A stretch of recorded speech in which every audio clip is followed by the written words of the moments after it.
From an officer deliberately getting in a house and shooting a dog, Police department. Holy shit! to an officer detaining the wrong man in a street, No, thank you. Yes. No, thank you. No, come here. Are you detaining me, sir? Yes, I am. Stop. here are 4 instances where law enforcement officers made the worst mistakes of their career. Disclaimer: all content in this video is for general educational purposes only. In a shocking turn of events, Officer Austin Nager's actions led to a tragic outcome. On February 18, 2023, responding to a property check call, Nager entered a residence without a warrant, setting off a chain of events that resulted in the shooting and death of a dog.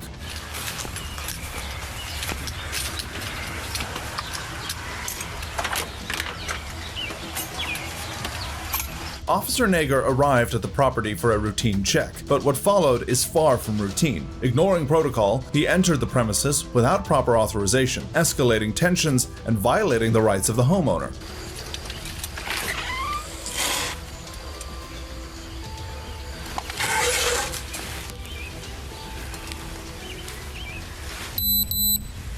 He even lied to the officer on the radio that the back door was completely open.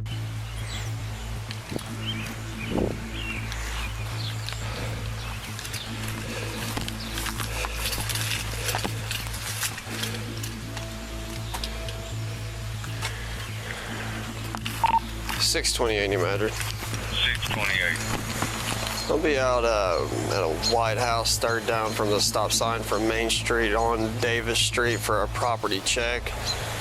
The owner is not at home and the back door is completely open. I'm going to clear house now. As Nager continued his unauthorized search, he encountered a dog, sparking a moment of fear and panic. 628, is it north or south, Davis?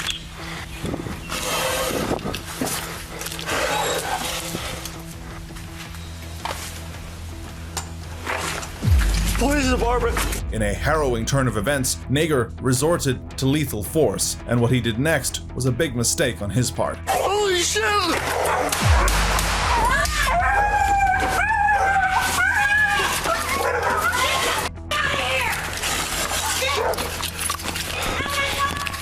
628 New Madrid. Shots fired on a dog. Outside the residence, Nager encountered a homeowner who rightfully questioned his presence. Despite the homeowner's objections, Nager persisted, claiming justification for his actions. Hey, stop right there. Stop. What are you doing? Why did you come? There is no. They tried to attack me, sir. Why did you come in this house? There is a lady here that's not supposed to be here. There's no one supposed to be here, ma'am. We are allowed to be here at work. Yes, we are. I was told no one was allowed to be You here. were told wrong. You were told wrong. Now this. That dog tried to bite me, ma'am. You should not have come. That dog tried to bite me. The door was unlocked. I was making sure everyone was okay. Shaking like a leaf. I'm all right. Why would you come in? Aaron is gonna die. Why did you do that? That dog tried to attack me, ma'am. In his home. 628, send me another unit. Stay right there, okay? You shot him 3 or 4 times. You shot that dog. Sir, I have shots fired on a dog. It tried to bite me and attack me when I went into the premises. Can I just check on the dog? He's probably dying. Oh, open the door, please. Just open it all the way. Open it all the way. The dog's up first.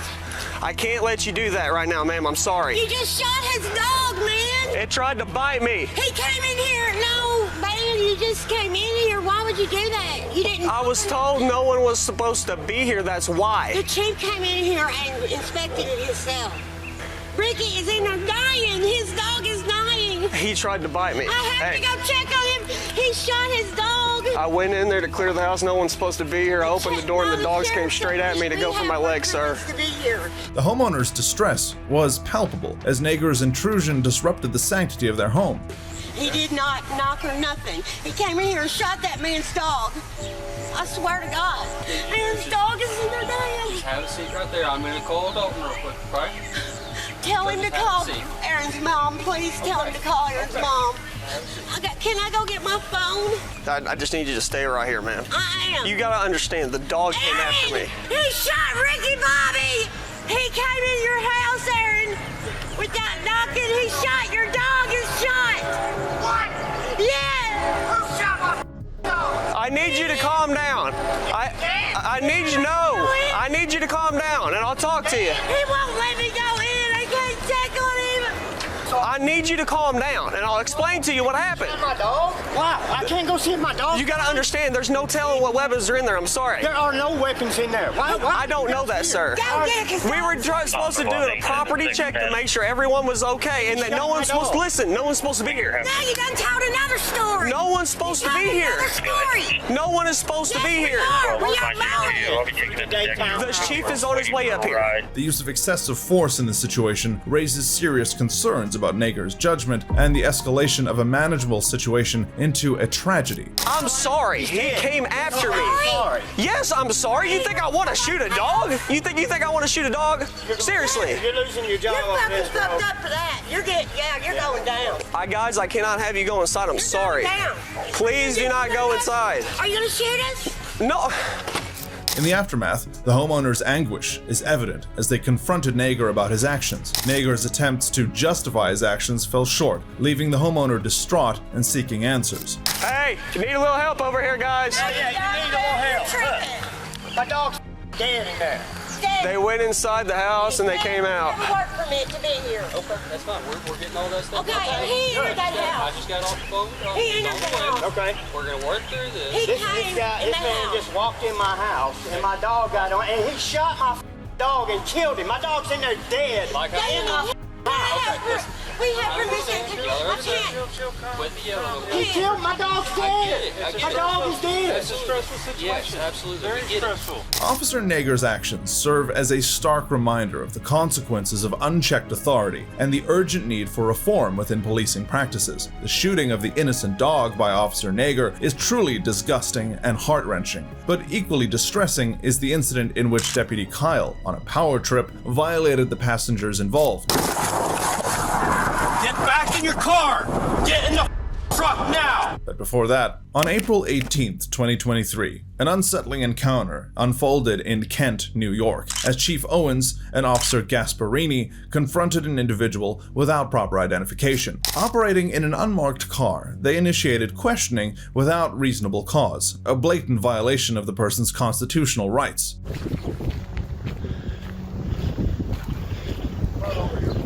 No, thank you. Yes. No, thank you. No, come here. Are you detaining me, sir? Yes, I am. Stop. For what crime? Stop. What is your reasonable, articulable? Do not touch me, sir. Turn around. For what have I done? I'm detaining you. Turn around. For what suspicion? What is your reasonable, articulable suspicion of a crime? The individual, going on about their business in the neighborhood, faced undue scrutiny from the chief and officer. Without any evidence of criminal activity, the officers lacked the authority to detain or question the person, setting the stage for a troubling violation of civil liberties. It's funny? My freedom is funny to you? Yeah, no, it is.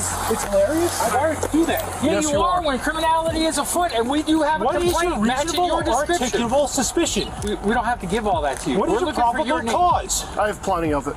You do? I do. I've never seen you before. Well, good. Nice to meet you. This is unbelievable. Yeah, it is, This is right? happening in America? Yes, I it is. just saw that. You shouldn't be looking police through people's officers windows. shot a man in their home at the wrong address, and then this is the follow-up in this country? This is insane. There, Is anybody available to film this? no, you're being filmed right now. No, I want a private. Are you seriously? What is have your a reasonable seat. suspicion? Have a seat. This is incredible that this is happening in America. The officers' actions reflected a blatant abuse of power, as they detained the individual without reasonable suspicion or cause. The failure to articulate a valid reason for the detention raises serious questions about the officers' understanding of the law and their commitment to upholding citizens' rights. Well, now you're detained. That's fine. What were you doing in people's yards, looking in their windows? What are you talking about? I know You have exactly evidence what of I'm this? talking about. Absolutely. May I see it? Yeah, I multiple want an calls attorney about it. present for any questioning. Okay, that's fine. You can do that. That's your right.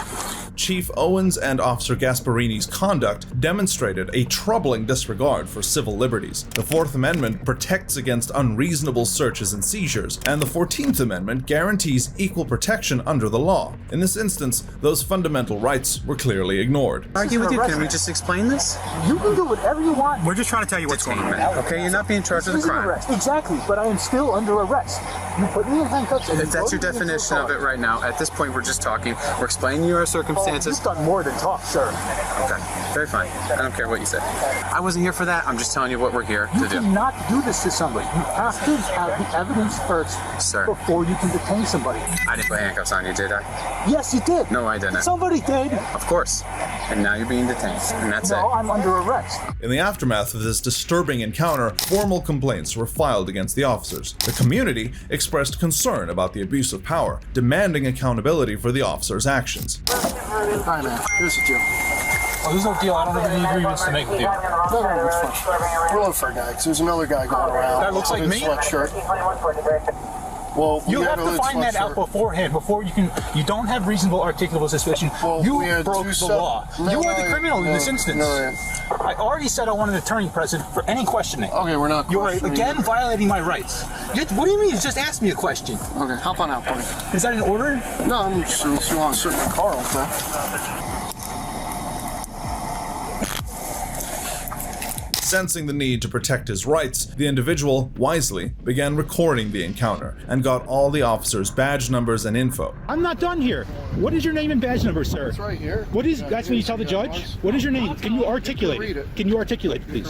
Can you articulate it? Chief Owens from the town of Kent Police Chief Department, Owens. okay?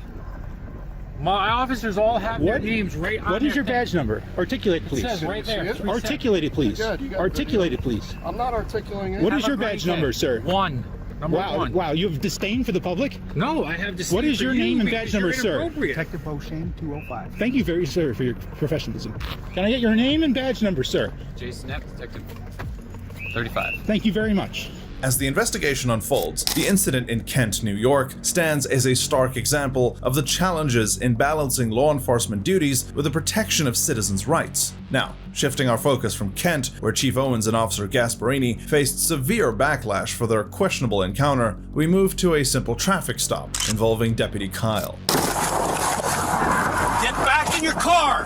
Get in the truck now! This was a tense traffic stop where the driver, accompanied by passengers, was pulled over by an officer named Deputy Kyle for making a supposedly illegal lane change, which was crossing a double white line out of an express lane and going 90 in a 75. The driver began recording the encounter as tensions escalated. Deputy Kyle asked for identification and registration, and the situation started to tense up. I need your license.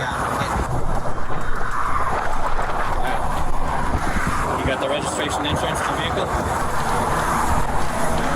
I'm looking at to make sure that the VIN is correct on this truck. That is my right in a traffic stop. Okay? That's fine. I didn't do anything now while you're tripping. Right. Well, don't. Where's the insurance for it? Relax. I'm one thing at a time, bud. You need to relax. This can go one of two ways. It can go very easy, or it can be very difficult and take a very long time. You can make it take a long time by not cooperating. I am not getting aggressive. You're the one sitting there. I'm recording everything as well, too. Things started looking up, but quickly went downhill again when Deputy Kyle pulled off this shocking act when one of the passengers got out of the car. Get back in your car! Get in the truck now! Pennsylvania v. Mims, you have no authority. Get in the truck! You gonna shoot me? He's got a gun out right now on me. Get back in the truck now! I don't know what's in that truck. I don't know what you're coming out with. As backup was called, the driver cited Pennsylvania v. Mims, arguing that passengers weren't obligated to comply with orders to return to the vehicle, leading to a heated exchange. Step back here. Step out or I'll get shot. Is that what it is? Well, you guys jumped out of the car on the traffic stop. Pennsylvania v. Mims, you have no control over the passengers of the vehicle, man. All right? You understand that? That's case law. That's case law. You have no control over these passengers. You're going to pull your gun out on them? That's ridiculous, man. What's wrong with you? Pull a gun out on a woman because she gets out of the vehicle? She has a lawful right to do that. That's all I'm Pennsylvania v. Mims, you moron. You're done, buddy. The encounter started cooling down a little, but not fully, as the passengers went around asking for the officers' badge numbers and names. I want your name and badge number. Let's just go and they can sit on the shoulder. What's your name and badge number, sir? 1718 and 10, sir? Let's go. Let's go. Please Ram 130. Okay. The officers started getting more confrontational, and one even said this. And how often does that happen? That people jump out with guns? We are allowed to have guns, you know that. We're allowed to have guns, just like you are. Yeah.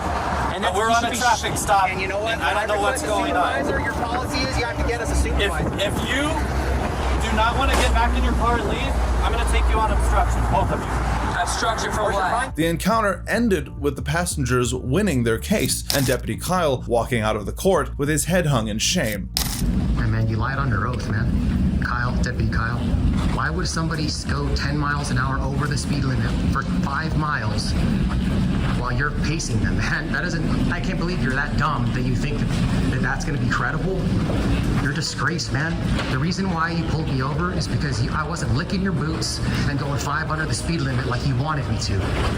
Because I passed you going exactly the speed limit, man. You're a disgrace, bud. That's what you are. You're a disgrace. As we navigate through the complexities of traffic stops and law enforcement encounters, we transition from Deputy Kyle's controversial incident to another alarming case involving Freedom Christopher Faendler at a Walmart in Sahuarita. I'm telling you, look at what you're doing. I'm not the guy you want to argue with. On August 16, 2019, Freedom Christopher Faendler's routine trip to Walmart took an unexpected turn. Surveillance footage and body cam recordings reveal concerning gaps and actions by Sahuarita Police Department officers, raising questions about transparency in the arrest process. Initially, Faendler was seen shopping in Walmart, innocently wearing a helmet and backpack. The situation took a turn when a Walmart associate confronted and followed him about the helmet, expressing concern and unnecessarily escalating the situation. Sahuarita Police Department officers intervened, demanding Faendler's compliance. The officers' approach appeared heavy-handed, especially considering Faendler's apparent lack of understanding and the absence of clear store policies against wearing helmets. Hey, bud, you got some ID on you? Hold on, man. What's up? You have some ID on you. No problem? Yeah, management's been asking you to take your helmet off while you're walking around in the store and you're just ignoring it. What are you talking about, man? Dude, do me a favor, take your helmet off. You're not going to speak with us with your helmet on. Okay. Music's playing, so if someone's trying to talk to you, you can't hear them. So he said that he had music playing in his helmet. I walked right up to just like I'm talking to you right now. Stood right next to him. I need Okay. So did you see the manager basically walk up right to your face and ask you to take off your helmet? How'd you not see that? I saw him talking, but he's got a headset on. I'm standing right next to you. Right next to you. I came up and I said, sir, I thought you were going this way. I didn't hear you. I said, stop. I followed you halfway throughout the store. So let me ask you something. What's the purpose of keeping the helmet on? It's just faster to get to work, man. Like I said, I'm on my way to work. Yeah. It doesn't take much effort to take it off, put it back on. I mean, it takes maybe like 5 seconds, 10 seconds if that. It doesn't, man, but I've never had any issues where it was like, take it off or a sign saying that you need to have it off. And like I said, that's why the manager asked you to take it off. Like I said, I didn't hear him. I had music playing throughout the street. You didn't see me? I'm standing right in front of you. I saw you there, and then I saw you talk, but like again, you have a headset on, so I can't put my hands on you to get your attention. I was standing right next to you. Just like I'm standing here with the officer. You come next to me. I stood right in front of you, just like I'm standing here. I said, I need you to stop and listen to me. You told me ignored me and kept walking. But I made a pretty. I'm concerned about the safety of my associates. Now, what the officer did next to Faendler was so not sensible. He clearly wanted to escalate the situation, even when the man in the helmet had a really calm demeanor. You're an argumentative person, and I am not the person you want to argue with. You need to take your hand and you need to go like this and pull your head out of your. Okay? Because you're walking around in a store hiding your face. There's shooters that go on all over the place. This man comes up to you and you want to play. You got a little Senna headpiece going on that you can't stop. You need to listen to learn, not listen to reply. You need to turn that little switch off in your brain that you want to run your mouth and argue every time somebody tells you something. Because this is disturbing the peace. You can go to jail and not go to work. So what's the choice you're going to make, hardhead? You're going to quit walking around businesses with a helmet on, scaring the people to where you got massive cops all over the place, rifles outside waiting for a shooter to come out? Laugh. Yeah. But that's where we're at. So pull your head out of your and quit arguing every time somebody tells you something. I'm telling you, look at what you're doing. You keep wanting to argue with me. I'm not the guy you want to argue with.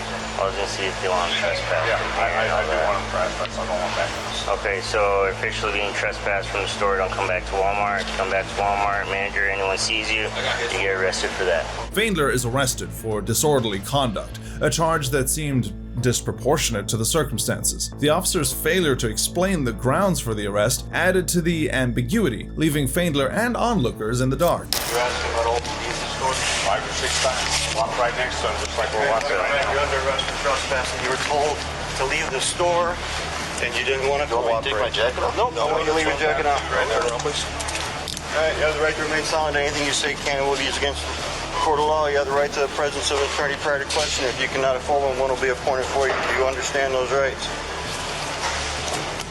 I'm going to take your silence as a yes. That's my finger that you can feel inside of each one of those, showing you have enough space that they're not too tight and binding. They're double locked, so they're not going to close up. Go ahead and walk. The arrest itself seemed questionable, with Faendler's seemingly non-combative demeanor and the absence of clear evidence of disorderly conduct. The officer's actions raised concerns about the justification for arresting someone engaged in shopping. Alright, walk right here. There you go. Spread your feet. More. There you go. You got a big now? He's grabbing a bag right now. Up here. I'll count this out. Got a like RFPI, all this with currency attached. $100 bill apparently on the outside. Got it. Faendler's jacket was padded, so when the officers initially placed him in the car, they took him out again to take his jacket off. Alright, you can have a seat back in there. Those prescription glasses, you need them to see? Yes. Okay. Perfect. Is there anything on you I might have missed? I do have basketball shorts, but the pockets are empty, so just letting you know. It's your call. You got basketball shorts, pockets are empty. I got no reason to lie. I'll just give you the information here. If you go down to jail, they're going to strip search you when you get there. If you have any drugs, any contraband, weapons whatsoever, when you're there, it turns into a felony, where here it's probably not. So if you have anything on you like that, you need to tell us now, because there you'll be going before a superior court judge instead of just the county judge. I don't. Okay. Not on me, at least. Okay. I don't know about my backpack. I remember putting it in there. I don't think I have anything. The incident at Sahuarita Walmart highlights the need for transparency and accountability in law enforcement. The arrest of Freedom Christopher Faendler raises questions about the appropriateness of police actions and the clarity of communication with the public.